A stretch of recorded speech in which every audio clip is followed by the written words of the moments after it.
Alice's Adventures in Wonderland by Lewis Carroll. Chapter 10. The Lobster Quadrille. The Mock Turtle sighed deeply and drew back one of the flapper across his eyes.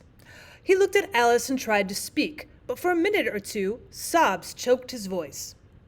"Same as if he had a bone in his throat," said the Gryphon, and it set to work, shaking him and punching him in the back.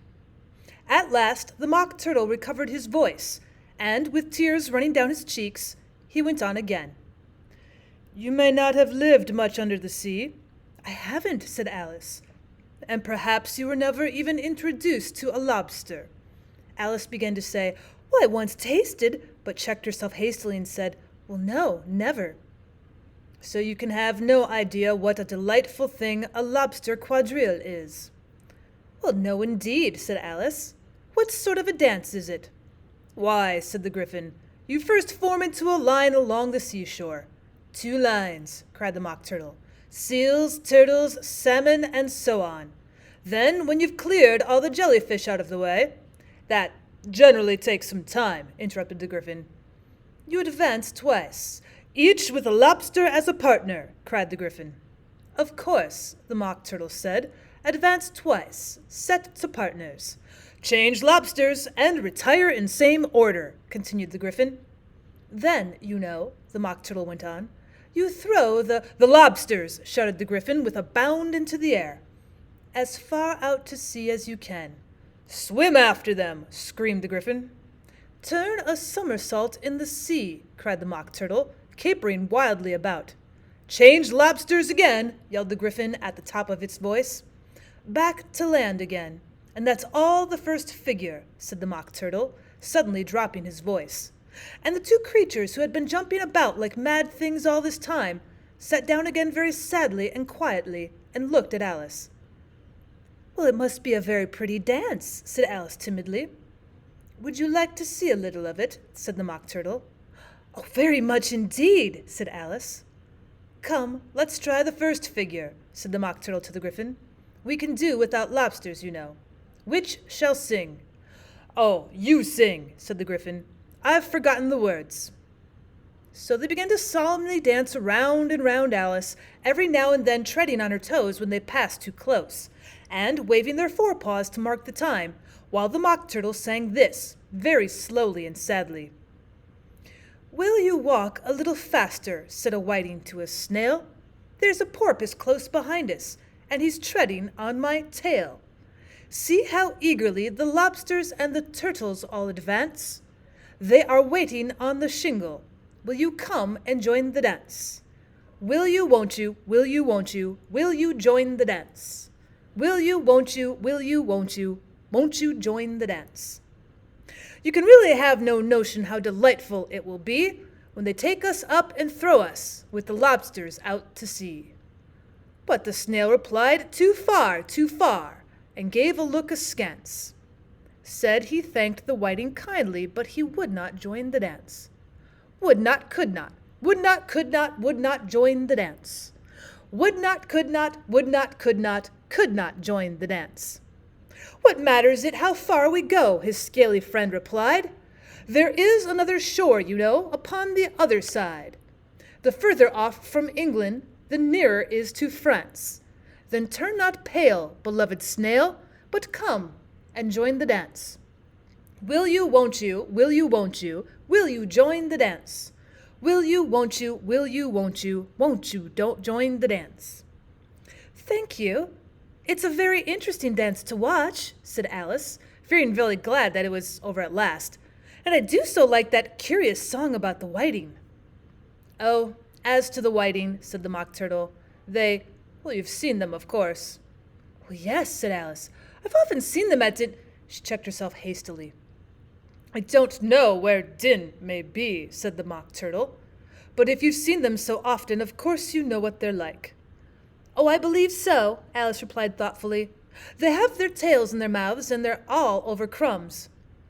"Well, you're wrong about the crumbs," said the Mock Turtle. "Crumbs would all wash off in the sea. But they have their tails in their mouths, and the reason is—" Here the turtle yawned and shut his eyes. "Tell her about the reason and all that," he said to the Gryphon.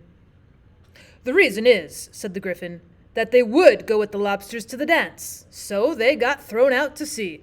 So they had to fall a long way. So they got their tails fast in their mouths. So they couldn't get them out again. That's all." "Oh, thank you," said Alice. "It's very interesting. I never knew so much about a whiting before." "Well, I can tell you more than that if you like," said the Gryphon. "Do you know why it's called a whiting?" "Well, I never thought about it," said Alice. "Why?" "Well, it does the boots and shoes," the Gryphon replied very solemnly. Alice was thoroughly puzzled. "Does the boots and shoes?" she repeated in a wondering tone. "Why, what are your shoes done with?" said the Gryphon. "I mean, what makes them so shiny?" Alice looked down at them and considered a little before she gave her answer. "Well, they're done with blacking, I believe." "Boots and shoes under the sea," the Gryphon went on in a deep voice, "are done with a whiting. Now you know." "And what are they made of?" Alice asked in a tone of great curiosity. "Well, soles and eels, of course," the Gryphon replied rather impatiently. "Any shrimp could have told you that." "Well, if I'd have been the whiting," said Alice, whose thoughts were still running on the song, "I'd have said to the porpoise, 'Keep back, please. We don't want you with us.'" "Oh, they were obliged to have him with them," the Mock Turtle said. "No wise fish would go anywhere without a porpoise." "Wouldn't it really?" said Alice in a tone of great surprise.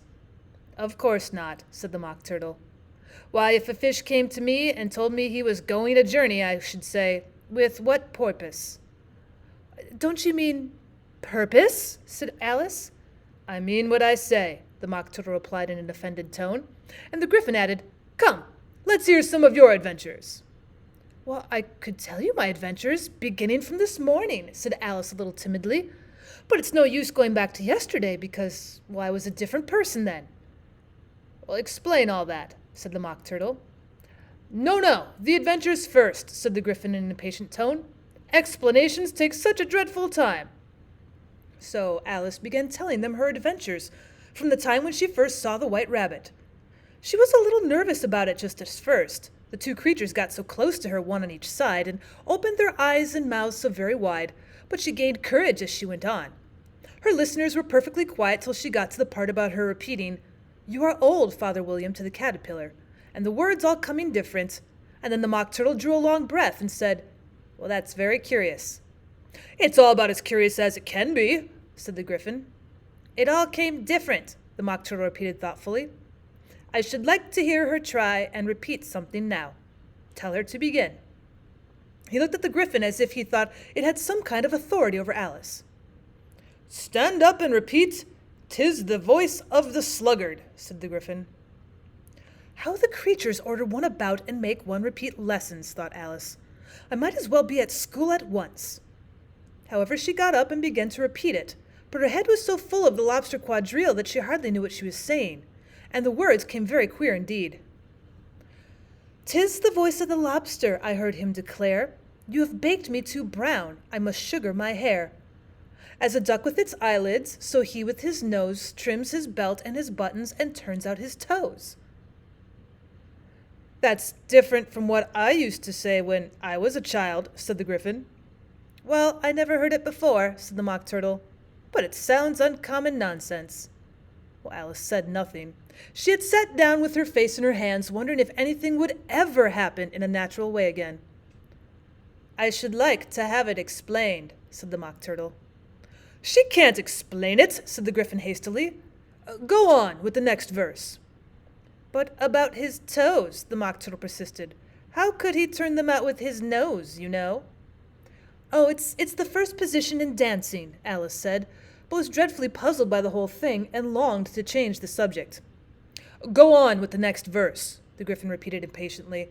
"It begins, 'I passed by his garden.'" Alice did not dare to disobey, though she felt sure it would come out all wrong, and she went on in a trembling voice.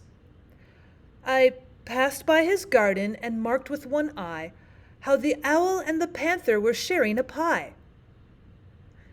Later editions continued follows the panther took pie crust and gravy and meat, while the owl had the dish as its share of the treat. When the pie was all finished, the owl, as a boon, was kindly permitted to pocket the spoon, while the panther received a knife and fork with a growl and concluded the banquet. "Oh, what is the use of repeating all that stuff?" the Mock Turtle interrupted, "if you don't explain it as you go on. It's by far the most confusing thing I ever heard." "Yes, I think you better leave off," said the Gryphon, and Alice was only too glad to do so. "Shall we try another figure of the lobster quadrille?" the Gryphon went on. "Or would you like the Mock Turtle to sing you a song?" "Oh, a song, please, if the Mock Turtle would be so kind," Alice replied, so eagerly that the Gryphon said in a rather offended tone, "Huh, no accounting for tastes. Sing her turtle soup, will you, old fellow?"